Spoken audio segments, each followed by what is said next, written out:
बनारस का वह घाट जहां रोज औसतन लगभग 300 लाशें जलकर भस्म होती है।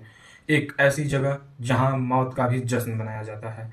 यहाँ 24 घंटे चिता की आग धधकती रहती है और चिता की आग कभी ठंडी नहीं होती है। ऐसी मान्यता है कि यहाँ आत्मा को मोक्ष की प्राप्ति होती है, अर्थात यहाँ जलने के बाद अब वह आत्मा किसी रूप में नहीं जन्मेगी कहीं भी। नमस्कार दोस्तों, आज के इस वीडियो में हम बात करेंगे बनारस के मणिकर्णिका घाट के बारे में। आइए जानते हैं इस जगह का नाम मणिकर्णिका कैसे पड़ा। हिंदू मान्यता के अनुसार माता सती के एक कान का फूल यहाँ गिर गया था, जिसे महादेव के द्वारा ढूंढा गया। इसी कारण इस घाट का नाम मणिकर्णिका घाट पड़ा। काशी के मणिकर्णिका घाट पर हर साल चैत्र नवरात्र के सप्तमी को महाश्मशान महोत्सव मनाया जाता है। और आपको जानकर हैरानी होगी कि जिस बनारस को हिंदू धर्म का सबसे पवित्र स्थान माना जाता है, उस बनारस में वैश्याएं लोगों की मौत पर नाचती हैं। मान्यता है इन दिन काशी के राजा यानी कि भगवान शिव अदृश्य रूप में आकर के इस पूरे महोत्सव में शामिल होते हैं। तब इस घाट में वैश्याएं नृत्य करती हैं, जहां एक तरफ चिता की लपटें उठ रही होती हैं, वहीं दूसरी तरफ घुंघरू की झंकार बज रही होती है।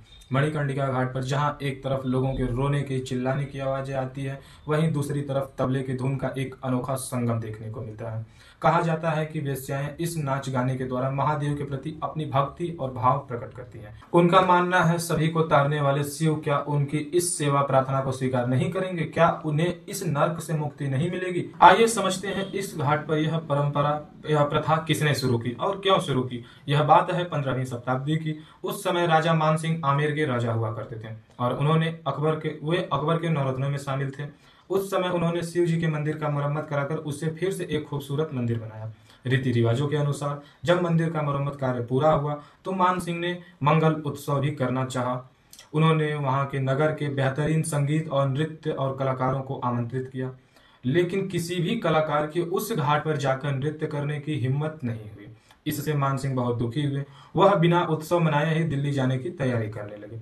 जब यह बात वहां के वैश्याओं को पता चली तो उन्होंने आपस में बात करके और मान सिंह को एक पत्र लिखा, जिसमें लिखा था, अगर आपको सही लगे तो हम वैश्याएं वहां जाकर नृत्य कर सकती हैं। यह हमारे लिए सौभाग्य की बात होगी।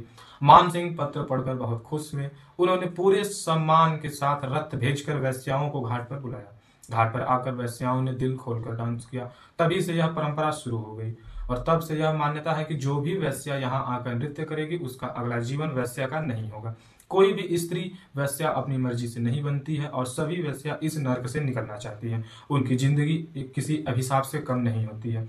महाश्मशान महोत्सव के दिन मणिकर्णिका घाट में जिसका भी अंतिम संस्कार किया जाता है, ऐसी मान्यता है कि उस व्यक्ति की आत्मा का जो है जीवन और मृत्यु के चक्र से एकदम छुटकारा मिल जाता है। क्योंकि ऐसी मान्यता है कि स्वयं बाबा भोलेनाथ उसके कानों में मंत्रों का, तारक मंत्र का जाप करते हैं और फिर उन्हें महादेव के धाम में जगह मिल जाती है। इसलिए कहा जाता है कि मोक्ष की नगरी काशी में मरने पर भी उत्सव मनाया जाता है।